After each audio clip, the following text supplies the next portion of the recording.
Hello Zaniacs, welcome back to Zaniac TV. I'm your host Zane, and today we are talking about Augmentation Evokers for Beginners. For those of you who watched me before, you saw me playing a Panda Monk, mostly Brewmaster. But now I have branched out and I'm playing other classes, and right now I am currently maining a Dragon of all three specs, but this video is talking about the new one, Augmentation. In this section of the video, we're going to go over what is a support class, and when you should be Augmentation versus Devastation. Okay, so you form your group, you got yourself your tank, your healer, your 2 DPS, and you. Because of how World of Warcraft works for so many years, the role you are assigned is damage. However, as stated several times, you are a support. Your individual damage does not matter. So what does that mean? That means you are enhancing, or technically augmenting, your other 2 DPS. So on the damage meters, their numbers are going to go up, but yours are going to be very low. For example, I was running a Niltharis with the boys, and on details, I was doing practically healer damage. But if you look at raid logs, all 3 damage are doing the same amount. Alright, so now that we got the damage aspect covered, just a friendly reminder that you are a support class. So that means you're also helping the tank and the healer. Some of the things you are augmenting the tank with is extra primary stats and a possible shield. You are helping the healer by giving them more intellect, more mana, and an additional +3 damage and healing. More explained later. This will make your Disciplined Priest very happy because their damage is healing, so they get a best of both worlds. Also will be explained in more depth later, you are giving your DPS some damage reduction through versatility. So all in all, you are doing more than just damage output. So if you're trying to decide if you should be playing Augmentation versus Devastation, if you have lower item levels, you want to play Augmentation, because what you are doing is you are supporting the other DPS. If you have higher item levels, at lower dungeon levels, you're going to want to use Devastation, and at higher levels, you're going to want to use Augmentation. The reason you want to go Devastation on lower key levels is because what you are doing, as said several times in this video, is you are augmenting or enhancing the other 2 DPS. So you will not reach your full potential if you're grouped with under-geared or bad players. In this section of the video, we're going to go over spells. Because of how the new talent trees work, I'm going to go over individual buttons. I'm not going to talk about anything in a talent tree, just in this section, the buttons that you press. First, let's start with the core spells. Ebon Might, the core source of your support. It increases your 4 nearest allies' primary stats based on yours, and it increases your damage done. If it's in a raid, it's your 4 closest allies. If it's in a party, well, it hits everybody. Your Eruption, Breath of the Eons, and your Empower spells extend the duration of these effects. Upheaval, one of your 2 empowered spells. It does AoE damage, and if your enemy is knock-upable, they will be knocked up. The longer you empower it, the wider the range. This can be doubled as a crowd control effect in Mythic Pluses. Fire Breath, your second empowered spell, does the same thing in all 3 dragon specs. You set your enemies on fire. The longer you hold it, the more the direct damage is. So while we're on empowered spells, when you cast an empowered spell, you give an ally your percentage of mastery as versatility for a duration. So essentially, what I am doing is every time I am pressing Upheaval or Fire Breath, I am giving somebody 17.6% damage and healing increase and 8.5% damage reduction. Prescience gives somebody crit, primarily damage dealers, but it can go on anybody. Eruption, a hard cast and your essence spending ability. It does AoE damage and increases the duration of your active Ebon Might by 1 second. Blistering Scales. You give an ally 30% of your own armor, and every time they get hit with a melee attack, damage gets outputted. And the last and least of your core spells, living flame. The filler. You just do damage to your target, or you can heal an ally. Alright, let's move on to cooldowns. Breath of Eons. There's a lot to this tooltip. Basically what you do is you would treat this like you would Deep Breath or Dream Flight, and you fly to the target location. On your flight there, you put a debuff on all of your enemies, and they accumulate damage dealt by your allies who are affected by Ebon Might, and then they critically strike for that amount in arcane damage. So being that this is a beginner's guide, even listening to it myself, I'm thinking, what? So what you do is you use it on the enemies and let the DPS do their DPS, they do more damage. Tip the scales. If you played other Evoker specs, you already know what this does. What it does is it makes your next empowered spell at maximum empower. So if you're healing or DPSing, it's different on when you would use it, but now that we're doing Augmentation, which is a support class, when I use it on upheaval when I see a lot of casters going off. I need to get that knockup as quick as I can to interrupt. Time skip. A massive cooldown reduction. I know it's confusing, this is 1000% faster for 2 seconds, but basically if you put it in perspective, Breath of Eons goes down by 25 seconds when you use this. It's great for putting out all of your burst spells and then using it, then doing all of your burst again. Spatial Paradox allows you and a friendly healer to cast while moving and increases the range of most spells by 100%. This is my talent build. I'm going to go over some of the talents because this is a beginner's guide. In order to deep dive into all of this, we will do that in a different video. So let's start with some essentials. You obviously start off with Landslide because you have to, but due to that I am a support, I do end up grabbing Forge of the Mountains, which allows Landslide to last longer. And you do want to have the extra Obsidian Bulwark because defensives are very important. Being able to get Essence Regeneration 10% faster allows you to put out more eruptions, which we'll talk about later. Obviously, you get the interrupts and the magic damage.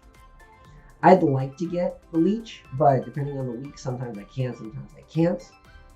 You do want to grab Tip the Scales, which we spoke about earlier in the video. You want to get as much defense as possible, so magic damage reduction and your stamina increase really helps. You do want to grab Hover lasts longer because you're able to travel more. Plus, longer hovers means longer bronze attunement, which we'll talk about in a minute. You do have to take Panacea, if I'm pronouncing that correctly, in order to get to your other defensive, which is Renewing Blaze. When you take damage, you heal 100% of it back over 8 seconds. They did change Source of Magic, so if you played a dragon before this patch, they changed Source of Magic up. You do still give your healer mana every time you cast an empowered spell. But what they changed was you are now giving your healer 3% increased damage and healing. So people like Disciplined Priests and Mistweaver Monks are going to absolutely love you because that increases their healing even more. Plus, all their healers are now outputting damage, so they still have increased 3% damage and all healing increased by 3%. So on the augmentation side, this is way more new, so we're going to focus more on this. You get your Essence Burst, so if you did not play any other Dragon spec, Essence Burst just allows you to reduce the amount of Essence that you need for your Essence abilities, which in this case is Eruption, right? You do want to have 2 Living Flames hitting your targets. Eruption does deal more damage for enemy struck. I take the reduced Quell cooldown because interrupts are very important in dungeons. Then you take your upheaval. Eruption's essence cost is reduced. Now for this choice, there are 2 options. One sounds way more appealing than the other, right? Oh, Blistering Scales has 5 more scales. That means we can do more damage. Well, remember, your individual damage doesn't matter. In the grand scheme of things, this really doesn't do that much more. So why not just give somebody, preferably the tank usually, a 200,000 damage absorb. It's really huge. Plus the lower health on targets, they just get a larger shield. Then over here, this choice node, I go ahead and grab Upheaval deals more damage to the primary target and launches them higher. Because Upheaval can't be interrupted and has an additional 10% chance to critically strike, well, I know we said individual damage does not matter. However, the longer they're in the air, the less time they're doing damage, which is also part of adding support. Now we did say earlier we were going to talk about the attunements. Black attunement, you and your 4 nearest allies have 4% increased maximum health, and your bronze attunement, you and your 4 nearest allies have 10% increased movement speed. That's just passive. Now, when you get this talent under here, is when you activate Obsidian Scales, that activates Black Attunement automatically, so it switches it for you, and it amplifies it to increase maximum health by 10% for 14.6 seconds. You are literally giving your party a 10% damage buff, which is about a third of a rally, Warriors rally, for half the time. Now, when you pop hover, your abilities amplify, your bronze attunement amplifies, and you increase your movement speed by 40% to 4.9 seconds. You are giving your whole party a nice little 40% increased movement speed for just about 5 seconds. So I go ahead and grab Font of Magic and Power Nexus because I want to be able to get down to the next row. So this here was a lot of theory crafting. However, this is what I decided that I want to do.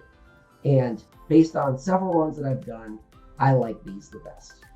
You want to go ahead and grab that Essence Burst and the chance of not being consumed, because the more you put out eruptions, the longer Heaven Might lasts, right?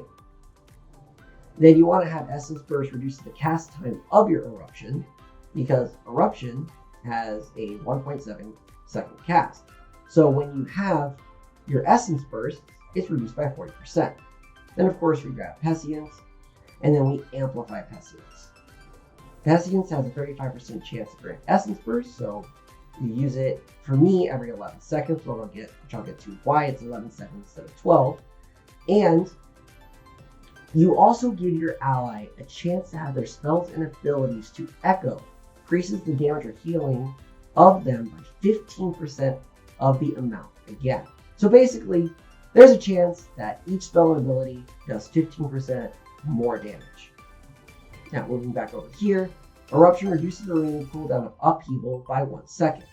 So the more you erupt, the faster you'll get Upheaval off cooldown, which will allow you to extend Evan Mites more and use more CCs. Now let's jump over to here. Momentum. Shift. Consuming Essence Burst grants you 5% intellect for 7.3 seconds, stacking up to 2 times. So Essence Bursts come out casually, and you put them out, then your intellect goes up by 5%, which then puts everybody else's primary stats up by 5% of that 5%. I know, math, right? Basically, you're giving yourself more intellect to give more primary stats out to other people. Inferno's Blessing. I will go deeper into this during the rotation section, but when you put out Fire Breath, you are giving everybody a 9.8 seconds of you and your allies of dealing additional fire damage. So for 9.8 seconds, your allies are doing 10,000 more fire damage during that duration, as long as they have Evan Might. So in a Mythic Plus, everybody has Evan Might. In a raid setting, it picks 4 people plus you. Now, of course, we have the cooldown of Time Skip. I personally like, in a Mythic Plus, having the passive where cooldowns and spells are reduced by 10%, because that makes things like Prescience 11 seconds instead of 12, so I'm able to have both up at the same time for a longer duration. As you see here, my cooldown is 11 seconds and my duration is 22 seconds, which means every 11 seconds exactly I'm able to keep it up, and both of my DPS are able to have Prescience up. Now, as you see, there's obviously a lot of grays because you cannot just get everything. So I'm not going to go deeper into some of these, but one of them I will go into is because I mentioned it in the video. Spatial Paradox. Not necessarily necessary in a Mythic Plus.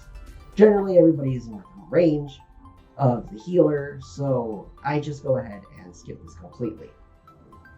And one other thing I do want to add is Breath of the Eons, when you use it, it is also a party-wide defensive with this talent point here, Chrono Ward. And allies deal damage with the temporal wounds that we talked about earlier. They get a shield of the damage dealt, but it can't exceed more than 30% of your maximum health. The reason why they added 30% of your maximum health is that way you don't come in with an item level 200 dragon, giving all these people ridiculous amounts of shield absorption, because that's just how much damage they do. So they scale it off that way. So basically, I did go over a lot of talent points with you, just briefly overview, because like I said, it is a beginner video. If you go ahead and do this build, the rotation that I'll be talking about will be part of this. So how should you gear augmentation? Well, the very first thing you want to do is get as much intellect as you can, as well as get your 4-piece set bonus. After you do that, you're going to want to get as much mastery as you can possibly get. You want to get all the mastery. The more mastery you have, the more versatility you can give to other people, and the longer your buffs are on them. The second one you want to get is crit. Well, why would you want to do crit? Because every time your eruption crits, it increases the duration of your Ebb and Might instead of 1 second by 1.5 seconds. Then you want to do haste, so you can get more spells out, and then finally, versatility. Trinkets. The number one trinket you want to go for, and I say this with a heavy heart, and I am so sorry, but you have to farm Halls of Infusion for the Iridus Fragment. I know. But you got to. It's the best one. You have passive mastery, and you just are getting so much intellect just to give more people for Ebb and Might. Now, me personally, I don't like having double on use trinkets. So, these are the passive options. The top one is Vessel of Searing Shadows. It gives passive intellect and passive damage output. Lotharion's called Chaos. Has a chance of getting even more intellect. Ominous Chromatic Essence. You get to pick which secondary stat you want, and if anybody else has the Ominous Chromatic Essence, you get more secondary stats. Now, if you are not a raider and all you want to do is run Mythic Pluses, you would get the Idol of Pure Decay from Brackenhide. As for embellishments, the ones I use are the Spore Cloak for survivability and the Adaptive Dracothist Arm Guards for the extra stats. This is the general rotation for Augmentation Evoker based on my talents. If you have the opportunity to, you're going to want to put out Prescience 11 seconds before you pull, whether it's the boss, the heavy trash pack, the whole dungeon. You want to try to get that out as quick as possible. So then, as the 11 seconds rolls by for your cooldown to come back off, you put out a second Prescience. You're going to go ahead and pop your use trinket, and then Ebb and Might.